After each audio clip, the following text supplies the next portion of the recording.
তো আপনি শুনলেন প্রতি সপ্তাহে জুমার বয়ান হয়, ইমাম সাহেব কইতে পারবো ইমাম সাহেব কি কয়, আমনে আমনের মতো হুজুর হুজুরের মতো না। এই শুধু এতটুকুর জন্য আসা যাওয়া, আল্লাহর কথা শোনা, যে কি শুনলাম কিছুই বুঝলাম না, নিজের জন্য কিছুই গ্রহণ করলাম না, এটা ইনসাফ।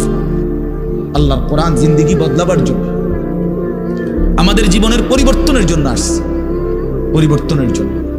কোরআনুল কারীমের প্রতি অক্ষর নূর, কোরআনুল কারীমের প্রতি অক্ষর হুদান হেদায়েত, কোরআনুল কারীমের প্রতি অক্ষর মাউইজা উপদেশ, কোরআনুল কারীমের প্রতি অক্ষর বুশরা সুসংবাদ, কোরআনুল কারীমের প্রতি অক্ষর বাসায়ের অন্তর্দৃষ্টি সম্পন্ন জ্ঞান, কোরআনুল কারীমের প্রতি অক্ষর আহসানাল হাদিস সর্বশ্রেষ্ঠ কথা, কোরআনুল কারীমের প্রতি শব্দ মুতাশাবিহান সাদৃশ্যপূর্ণ, কোরআনুল কারীমের প্রতি শব্দ মাসানি বারবার তেলাওয়াতকৃত পাঠকৃত। কোরআনুল কারীমের অসংখ্য বৈশিষ্ট্য আল্লাহ তাআলা কোরআনে উল্লেখ করেছেন।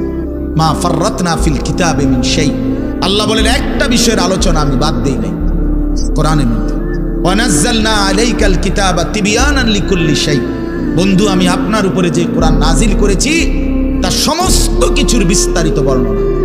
এজন্য বদনসিব ওই সন্তান, ওই অভিভাবক দুর্ভাগা যে মুসলমান পরিচয় দেওয়ার পরেও নিজ সন্তানকে আল্লাহর কোরআন দেখে দেখেও পড়তে জানে না। আল্লাহর কোরআন দেখে দেখে